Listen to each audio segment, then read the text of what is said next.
You know what they say, history doesn't repeat but sure it does rhyme. और आज मध्य प्रदेश ने एक ऐसी कविता लिख दी है जो कि 1990 के मंडल कमीशन के जैसा लग रहा है। एमपी गवर्नमेंट ने अभी अनाउंस किया है कि डायरेक्ट रिक्रूटमेंट में अब 73% रिजर्वेशन होगा और बचे हुए 27%।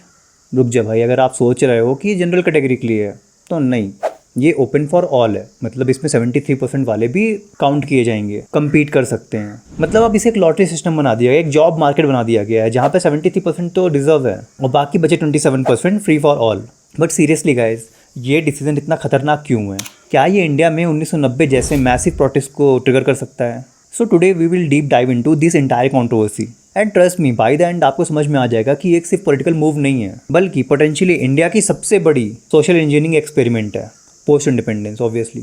तो चलिए सबसे पहले समझते हैं कि बॉम्ब कहाँ ड्रॉप होता है, मतलब एमपी में एक्चुअली हुआ क्या। तो ट्रेडिशनल नैरेटिव ये है कि एमपी में 73% रिजर्वेशन करने की बात रखी गई है। 16% तो शेड्यूल कास्ट जो कि कॉन्स्टिट्यूशन मैंडेट है, 20% फॉर शेड्यूल ट्राइब और ये भी रीजनेबल है क्योंकि एमपी में एसटी पॉपुलेशन ज़्यादा है, 10% फॉर इकोनॉमिक वीकर सेक्शन जो कि जनरल कैटेगरी में आता है जिसे मोदी जी का मास्टर स्ट्रोक बोला गया था, और 27% अदर बैकवर्ड क्लासेस को देने की बात कही जा रही है। और बस यहीं से शुरुआत होती है कंट्रोवर्सी की। अगर आप इन सारे डिफरेंट कैटेगरीज को ऐड करेंगे तो 73% तक का रिजर्वेशन आएगा। अब 27% जो कि ओपन फॉर ऑल है उसमें भी 9% महिलाओं के लिए रिजर्व है।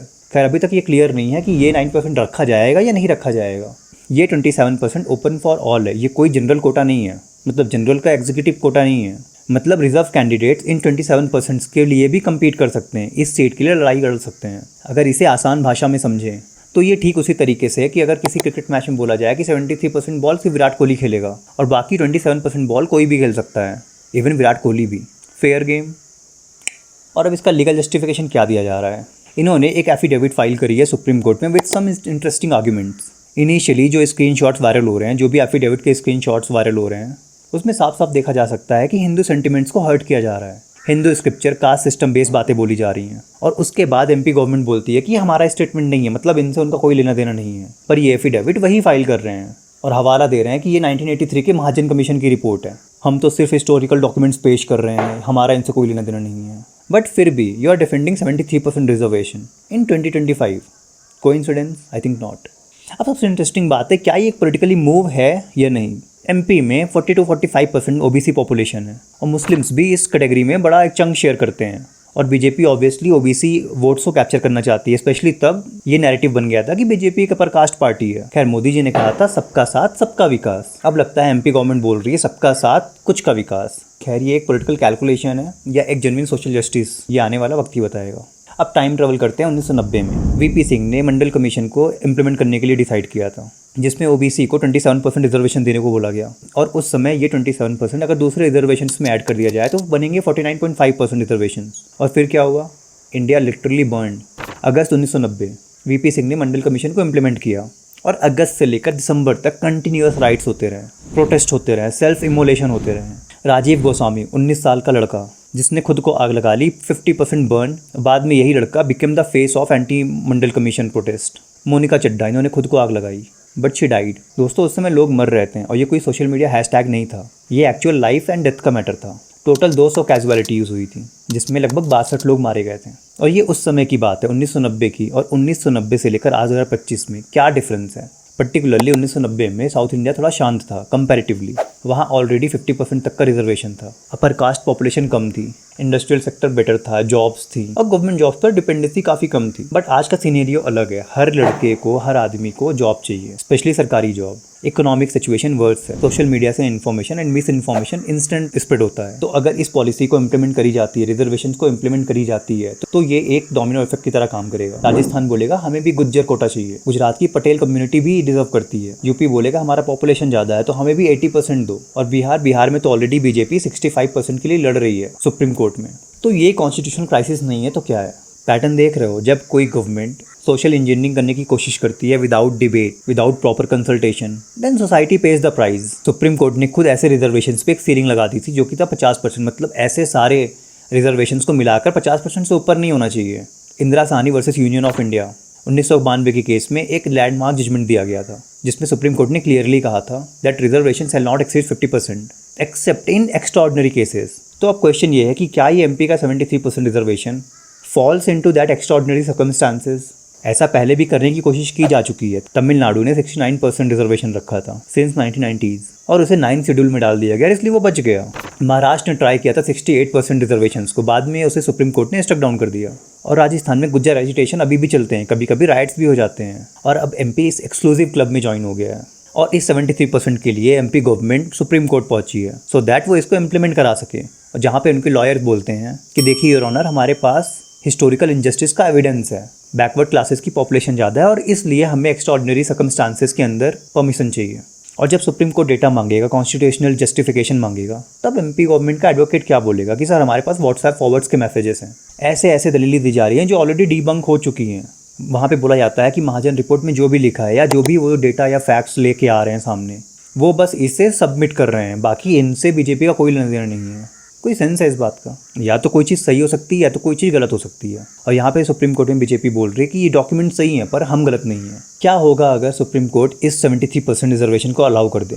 तो सबसे पहले जो कॉन्स्टिट्यूशनल वैलिडिटी है 50% सीलिंग की, वो डिस्ट्रॉय हो जाएगी और उसके बाद फेडरल स्ट्रक्चर कॉम्प्रोमाइज़ होगा। हर स्टेट लगभग अपने लोगों के लिए एक नए रूल्स बनाएगी, नए नए रिजर्वेशंस लाएगी। जो वहाँ के मूल निवासी होंगे उनके लिए ज़्यादा रिजर्वेशन होगा और फिर रूल ऑफ लॉ वीकेंड होंगे, मतलब जो भी जजमेंट्स पहले दिए जा चुके हैं उन्हें इग्नोर करना स्टार्ट कर देगी गवर्नमेंट्स। और इससे होगा क्या? इससे सोशल हार्मनी डिसरप्ट होगी और ये सारा कॉन्स्टिट्यूशन की सेंसिटिव की बात है। आप खुद सोचो, अगर हिंदुइज्म में ऊंच और नीच हटानी है तो आप उसके लिए क्या करोगे? आप उसके लिए और रिजर्वेशन बढ़ा दोगे या आप रिजर्वेशन खत्म कर दोगे या गायब कर दोगे? आप एक ही चीज़ चुन सकते हो, या तो अपने लिए इज्जत या तो अपने लिए प्रिविलेजेस। अगर आप ST SC OBC रिजर्वेशन लेते हो और कोई आपसे ऊंच नीच वाला बिहेव कर रहा है तो आपको सहना पड़ेगा क्योंकि आप प्रिविलेज ले रहे हो। मैंने जस्ट अभी जो बातें बोली, आप अकेले बैठो, उसको ध्यान से सोचो कि आगे आने वाला फ्यूचर इस कारण कैसा हो सकता है। कल को अगर 100% रिजर्वेशन हो भी जाएगा तो 100% रिजर्वेशन का मतलब है नो रिजर्वेशन। अगर सबको रिजर्वेशन मिलेगा इसका मतलब किसी को रिजर्वेशन नहीं मिला, सब बराबर हो गए।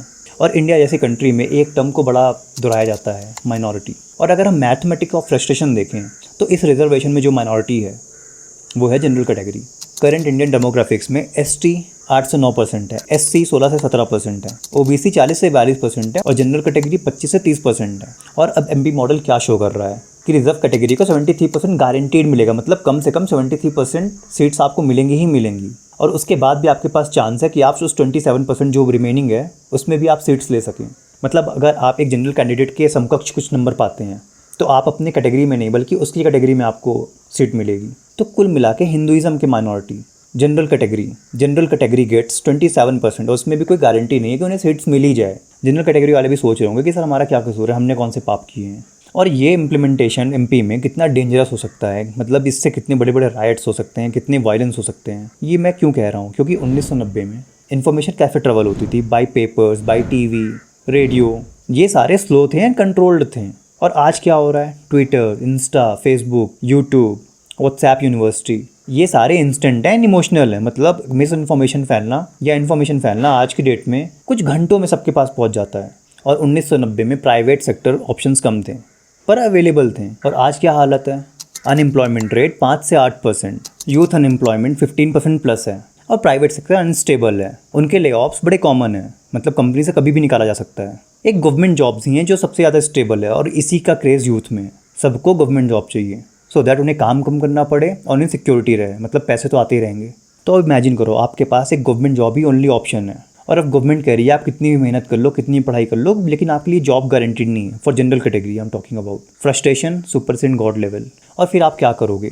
Based on historical patterns and current conditions इस इम्प्लीमेंटेशन के कॉन्सिक्वेंसेज कुछ स्टेजेस में होंगे। जैसे पहले स्टेज में 1 से 3 महीने के अंदर स्टूडेंट यूनियंस बनेंगे, ऑर्गेनाइज होंगे, सोशल मीडिया कैंपेन्स चलाए जाएंगे। स्टेज 2 में 3 से 6 मंथ्स के अंदर मास रैलीज होंगी, इकोनॉमिक बाइकआउट्स होंगे, ट्रांसपोर्टेशन ब्लॉकेड होगा।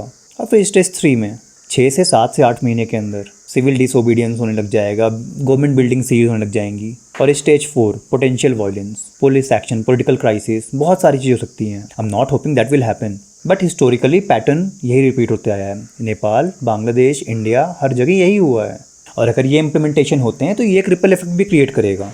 MP 73% के बाद UP बोलेगा हमें 75% चाहिए, बंगाल बोलेगा हमें 80% चाहिए और इवेंचुअली कोई ऐसा स्टेट होगा जो 100% की मांग करने लग जाएगा। ठीक इंडिया के जैसे मलेशिया में भूमिपुटेरा पॉलिसी डिजास्टर हुआ था। मलेशिया ने इंट्रोड्यूस किया था एक racial quota system for ethnic Malays, मतलब जो वहाँ के मलेशिया के जो लोकल पीपल है या जो वहाँ पे एथनिक पीपल हैं उनके लिए एक रेशियल कोटा को इंट्रोड्यूस किया गया था। और फिर बाद में रिजल्ट्स क्या होते हैं? वही जो इंडिया में अभी भी हो रहा है, ब्रेन ड्रेन। जो वाकई में टैलेंटेड है या कुछ करने की क्षमता रखता है वो इंडिया को छोड़ देंगे, वो दूसरी कम्युनिटी में माइग्रेट हो जाएंगे या वो दूसरी कंट्री में माइग्रेट हो जाएंगे। और इससे होगा ये कि मेरिट बेस्ड सिलेक्शन डिस्ट्रॉय हो जाएगा, मतलब कोई भी मेहनत करना नहीं चाहेगा, सबको कैटेगरी चाहिए होगी। हर क्लास हर कास्ट अपना एक कैटेगरी मांगेगा, अपना रिजर्वेशन मांगेगा। और लोग समझते हैं कि ये सारी चीज़ें करने से ऊंच नीच खत्म हो जाएगी, तो नहीं, ये एक परमानेंट कास्टेज टेंशन बन जाएगा। 1956 में श्रीलंका में भी ओनली सिन्हला पॉलिसी को इम्प्लीमेंट किया गया था, जिसमें तमिल माइनॉरिटी के साथ डिस्क्रिमिनेशन हुआ था। और उसका रिजल्ट क्या होता है? 26 साल वॉर चलती है, थाउजेंड्स मर जाते हैं, इकॉनमी डेड हो जाती है और सोशल फैब्रिक तो बिल्कुल ख़त्म हो जाता है। रिजर्वेशन एक ऐसी चीज़ है जिससे बैकवर्ड्स को एक प्लेटफॉर्म देने की कोशिश करी गई थी कि जो लोग ऑलरेडी प्रिविलेज्ड हैं, जब वो मेहनत करेंगे, उनके पास जो रिसोर्सेज होंगे मेहनत करके मेरिट के अंदर आने का, वो रिसोर्सेज बैकवर्ड लोगों के पास नहीं होंगे। तो इन दोनों को सेम प्लेटफॉर्म देने के लिए रिजर्वेशन लाया गया था। इवन हमारे कॉन्स्टिट्यूशन में भी बोला गया था कि अगर अगले 10 से 15 सालों मतलब 1965 तक रिजर्वेशंस को ख़त्म कर दिया जाए ताकि सोसाइटी को एक मेरिट बेस्ड सिलेक्शन के लिए रेडी किया जा सके। और सबसे मेन बात है, सबका साथ सबसे विकास की बातें करने वाले मोदी जी इन सारे कंट्रोवर्सी में, इन सारी चीज़ों में कहाँ हैं? वो साइलेंट क्यों हैं? जहाँ पे एक तरफ रीजनल लीडर्स एक अपॉर्चुनिस्टिक पोजिशनिंग ले रहे हैं, वहाँ पे हमारे देश का लीडर चुप क्यों है? तो दोस्तों, आज हमने इंडियाज़ डेली ड्रामा एपिसोड 13 में देखा कि एमपी का 73% रिजर्वेशन पॉलिसी सिर्फ एक स्टेट इशू नहीं है, ये पोटेंशियली इंडिया की पोस्ट इंडिपेंडेंस सबसे बड़ी सोशल क्राइसिस को ट्रिगर कर सकती है। यहाँ पर हिस्टोरिकल लेसन्स को इग्नोर किया जा रहा है। पहले भी हम पे ब्रिटिशर्स ने फूट डालो और राज करो की नीति, और वो सक्सेसफुल भी रहे थे इस इशू करने में। उस समय की डाली हुई फूट आज तक चली आ रही है और अभी भी हम फूट डालने की ही कोशिश कर रहे हैं। जितनी आबादी उतना हक वाला कॉन्सेप्ट हमेशा एक देश को तोड़ेगा। आज यूथ के पास ऑप्शंस कम है, फ्रस्ट्रेशन ज़्यादा है और सोशल मीडिया के थ्रू ऑर्गेनाइजेशन ईजी है, और ये कॉम्बिनेशन बहुत डेंजरस है। वैसे आप पे क्या ओपिनियन है, कमेंट्स में बताइए। क्या एमपी पॉलिसी जस्टिफाइड है या डेंजरस है? और आपको क्या लगता है कि इस पॉलिसी के इम्प्लीमेंट होने के बाद प्रोटेस्ट होंगे, वायलेंस होगा? और अगर आपके पास कोई सुझाव है कि ये इशू रिजॉल्व कैसे होंगे तो लिखिएगा ज़रूर। और हाँ, सब्सक्राइब जरूर कर लीजिए, क्योंकि इंडियाज़ डेली ड्रामा इंडिया में हो रहा है, हर ड्रामा को लेकर आता रहेगा। तो अगर आपको एनालिसिस पसंद आया हो तो लाइक कर दीजिए, सब्सक्राइब कर दीजिए और बेल आइकन दबा के नोटिफिकेशन ऑन कर दीजिए। तो मिलते हैं episode 14 of India's daily drama. तब तक के लिए बाय बाय।